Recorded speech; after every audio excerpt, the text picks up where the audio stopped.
नमस्कार दोस्तों, एक बार फिर से आप सभी दोस्तों का आपके अपने YouTube चैनल पर बहुत बहुत स्वागत है। दोस्तों, दिन भर के जो मुख्य समाचार सामने निकल के आ रहे हैं, एक एक करके चलेंगे। तमाम बेहद बड़ी अपडेट्स आप तक आगे इसी वीडियो के माध्यम से पहुंचाएंगे। लगातार हमारे साथ आगे इसी वीडियो में बने रहिएगा। तो वहीं दोस्तों, खबरों की तरफ चलने से पहले आप लोगों से एक छोटा सा निवेदन है कि अगर आप लोग भी खुल करके देश भर में नफरत फैला रहे गोदी मीडिया का बहिष्कार करते हैं तो अभी इस वीडियो को लाइक कीजिएगा, चैनल को सब्सक्राइब करके बेल के आइकन को जरूर दबाइएगा दोस्तों, और कमेंट बॉक्स में किसानों के समर्थन में कमेंट कीजिएगा, जय जवान जय किसान, बाइकआउट गोदी मीडिया। पहली बड़ी अपडेट आ रही है सामने।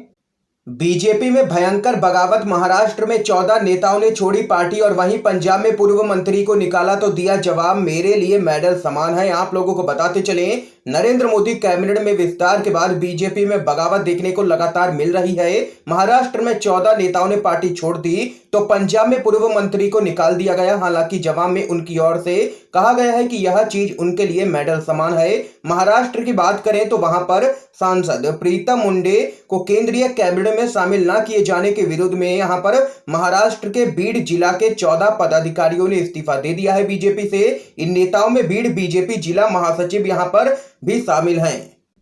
और वहीं दूसरी तरफ पंजाब बीजेपी ने पूर्व मंत्री अनिल जोशी को 6 साल के लिए पार्टी से यहां पर बाहर कर दिया है। बीजेपी की राज्य इकाई के बयान के मुताबिक जोशी को केंद्र सरकार, पार्टी के केंद्रीय नेतृत्व और उसकी नीतियों के खिलाफ बयानबाजी करने पर निकाला गया है। आप लोगों को बताते चलें, किसान आंदोलन पर पार्टी को घेरने वाले पूर्व मंत्री ने पार्टी की कार्रवाई पर कहा है कि उन्होंने पार्टी में मेरी 37 साल की तपस्या को खत्म कर दिया है।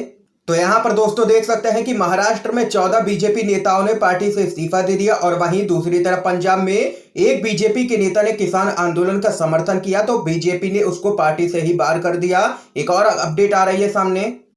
आरजेडी के नेता ने चिराग पासवान से मिलकर के दिया है ऑफर। आप लोगों को दोस्तों बताते चलें, बिहार की राजनीति से बड़ी खबर सामने निकल के आ रही है। तेजस्वी यादव की तरफ से चिराग पासवान को महागठबंधन में मिलाने की कोशिशें तेज होती दिखाई पड़ रही हैं। आरजेडी के महासचिव श्याम रजक चिराग पासवान के पास लालू यादव और मीसा भारती का संदेश लेकर के पहुंचे। जानकारों का मानना है कि श्याम रजक ने उनसे मिलकर के बिहार में जेडीयू बीजेपी गठबंधन को सत्ता से हटाने के लिए खुलकर आगे आने का निमंत्रण दिया है और महागठबंधन में शामिल होने के लिए कहा है। तेजस्वी यादव की तरफ से यहां पर श्याम रजक ने चिराग पासवान से।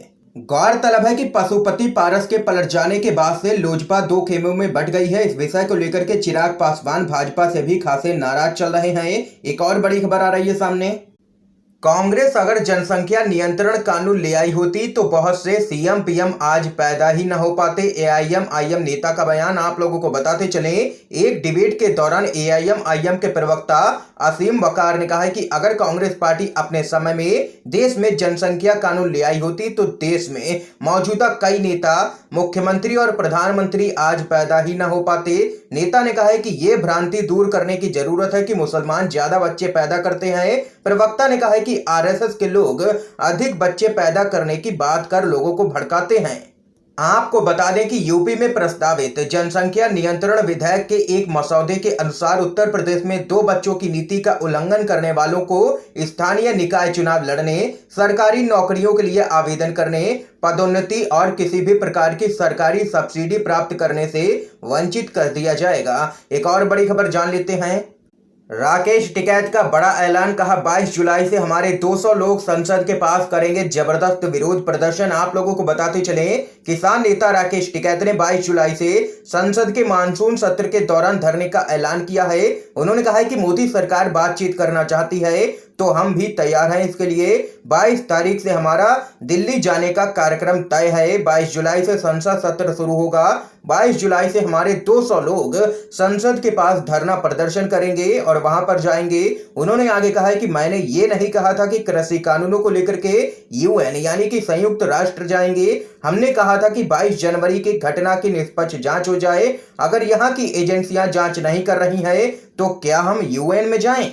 ये यहाँ पर राकेश टिकैत की तरफ से बड़ा बयान सामने निकल के आया है। संसद के बाहर यहाँ पर धरना प्रदर्शन करने का पहले ही किसान मोर्चा ऐलान कर चुका है और उस खबर पर अब यहाँ पर राकेश टिकैत ने भी मुहर लगा दी है और कहा है कि 200 लोग संसद के पास करेंगे विरोध प्रदर्शन। एक और बड़ी खबर आ रही है सामने। लखनऊ में समाजवादी पार्टी के नेताओं का अनोखा विरोध, बैलगाड़ी में किया है भोजन वितरण। आप लोगों को बताते चले, देश भर में पेट्रोल व डीजल के दामों की बढ़ोतरी के चलते विपक्षी पार्टियां अपने अपने तरीके से लगातार विरोध दर्ज करवा रही हैं। इसी क्रम में समाजवादी पार्टी के नेताओं ने समाजवादी रसोई के माध्यम से अपना विरोध दर्ज कराते हुए बैलगाड़ी से ट्रामा सेंटर पहुंचे। खाने के कैरेट को बैलगाड़ी में ही रख करके ले जाया गया। रसोई संचालक विकास यादव ने कहा है कि देश को इस बीजेपी सरकार ने भारी संकट में ला दिया है। हर और महंगाई की मार है। पेट्रोल डीजल तो सबसे आवश्यक है और उसके दाम आसमान छू रहे हैं। इतना महंगा पेट्रोल इस्तेमाल करने से अच्छा है कि वो पैसा जनसेवा में लगाया जाए। ये यहाँ पर देख सकते हैं कि लगातार कई पार्टियां यहाँ पर विरोध दर्ज करवा रही हैं। बढ़े हुए पेट्रोल डीजल के दामों को लेकर के समाजवादी पार्टी भी उतरी है सड़कों पर। एक और अपडेट आ रही है सामने। मोदी कैबिनेट में सिंधिया को मिली जगह, तो कांग्रेस के नेता ने शिवराज सरकार के मंत्री को भेज दिया है बरनौल। आप लोगों को बताते चले, भारतीय जनता पार्टी के नेता सिंधिया की मोदी कैबिनेट में एंट्री पर मध्य प्रदेश का सियासी पारा चढ़ चुका है। भाजपा से राज्यसभा सांसद ज्योतिरादित्य सिंधिया को केंद्रीय मंत्रिमंडल में शामिल करने के मुद्दे पर भाजपा और कांग्रेस नेताओं के बीच जुबानी जंग के बाद कांग्रेस के एक नेता ने शिवराज सरकार में गृह मंत्री नरोत्तम मिश्रा को जलन नाशक बरनौल क्रीम भेजी है। दरअसल नरोत्तम मिश्रा ने ही कहा था कि जो लोग पूर्व कांग्रेसी सिंधिया के नरेंद्र मोदी मंत्रिमंडल में शामिल होने से जलन महसूस कर रहे हैं, उन्हें बरनौल यहां पर दी जानी चाहिए। और वहीं कांग्रेस के प्रवक्ता नरेंद्र सलूजा ने आगे कहा है कि एक टीव शिवराज सिंह चौहान की ओर से है, क्योंकि मिश्रा की नजर उनके पद पर थी। ये यहां पर दोस्तों देख सकते हैं कि मध्य प्रदेश के अंदर हलचल दिखाई पड़ रही है और बीजेपी और कांग्रेस के नेता आमने सामने हैं। एक और अपडेट जान लेते हैं। तेजस्वी यादव बोले, अखिलेश यादव, ममता बनर्जी, शरद पवार समेत सभी नेता एकजुट हों, पूरे देश में बीजेपी के खिलाफ यात्राएं करें। जी हां दोस्तों, बिहार के पूर्व उप मुख्यमंत्री और विधानसभा में विपक्ष के नेता तेजस्वी यादव ने देश के सभी विपक्षी दलों को एकजुट होकर के एक मंच पर आने का आह्वान किया है। तेजस्वी यादव ने कहा है कि अगर सभी विपक्षी दल अपने अपने अहंकार को किनारे पर रख करके एक मंच पर नहीं आएंगे तो इतिहास हमें कभी भी माफ नहीं करेगा। राष्ट्रीय जनता दल के नेता तेजस्वी यादव ने एक अंग्रेजी अखबार से बातचीत के दौरान कहा कि ऐसा नहीं है कि विपक्ष के पास मुद्दों की कमी है। देश के कई असल मुद्दे हैं जिनके इर्द गिर्द ही चलते हुए विपक्ष को अपनी राजनीतिक रणनीति तैयार करनी चाहिए। कांग्रेस की बड़ी भूमिका पर बोलते हुए तेजस्वी यादव ने कहा है कि भविष्य में तैयार होने वाले किसी भी विपक्षी गठबंधन का आधार तो कांग्रेस को ही बनना होगा, क्योंकि कांग्रेस ही एकमात्र ऐसी पार्टी है जो सीधे तौर पर भाजपा के खिलाफ 200 सीटों पर चुनाव लड़ती है और उन्हें सीधे चुनौती देती है। और वहीं क्षेत्रीय दलों की भूमिका पर अपनी राय रखते हुए तेजस्वी यादव ने कहा है कि सपा प्रमुख अखिलेश यादव, टीएमसी प्रमुख ममता बनर्जी और एनसीपी के प्रमुख शरद पवार जैसे बड़े नेता देश की वर्तमान परिस्थिति को लेकर के अक्सर चिंतित नजर आते हैं और इस पर अपनी राय भी व्यक्त करते हैं। इन सभी वरिष्ठ नेताओं को एक टीम बनाने के बारे में सोचना चाहिए और अलग अलग राज्यों में एक साथ यात्राएं करनी चाहिए। तेजस्वी यादव ने विपक्षी महागठबंधन पर उम्मीद व्यक्त करते हुए कहा है कि मुझे लगता है कि जल्द ही इस दिशा में कोई ठोस कदम उठता हुआ आप सभी को नजर आएगा और राष्ट्रीय स्तर पर एक मजबूत गठबंधन तैयार होगा। यहाँ पर इस दौरान तेजस्वी यादव ने आगे कहा है कि देश को अब विकल्प देना ही होगा। जिन लोगों ने भी भाजपा को वोट दिया था आज वो खुद को ठगा हुआ महसूस कर रहे हैं। लोगों को अपनी गलती महसूस हो रही है। ऐसे में अब हम सबके ऊपर ये जिम्मेदारी है कि हम जनता के समक्ष एक मजबूत विकल्प प्रस्तुत करें और एक महागठबंधन बनाएं। ये यहाँ पर कहना है तेजस्वी यादव का। दोस्तों, आप लोगों की क्या कुछ राय है? क्या सभी को एकजुट होना चाहिए केंद्र की मोदी सरकार के खिलाफ या फिर नहीं? आप लोग अपनी राय जरूर बता सकते हैं कमेंट बॉक्स में। अगली अपडेट जान लेते हैं। महंगाई के विरोध में कांग्रेस का जबरदस्त प्रदर्शन, कहा कोविड के बाद महंगाई ने मारा, सरकार ने खूब कमाया। जी हां दोस्तों, बढ़ती महंगाई के विरोध में कांग्रेस ने अनोखा प्रदर्शन कर सरकार को चेताया है कि महंगाई पर तुरंत अंकुश लगाएं, वरना तपती गर्मी में कार्यकर्ता आवाज उठा ही रहे हैं। यह चिंगारी बनकर के प्रदेश व देश में बदलाव लाएगी। कांग्रेस नेताओं ने सरकार पर आरोप लगाया कि कोविड के बाद महंगाई ने आम जन की कमर तोड़ दी है और वहीं इसकी आड़ में सरकार ने अपने खजाने भरने का काम किया है। ये यहाँ पर दोस्तों देख सकते हैं कि हरियाणा के अंदर कांग्रेस पार्टी ने किया है जबरदस्त प्रदर्शन महंगाई के विरोध में। एक और खबर आ रही है सामने।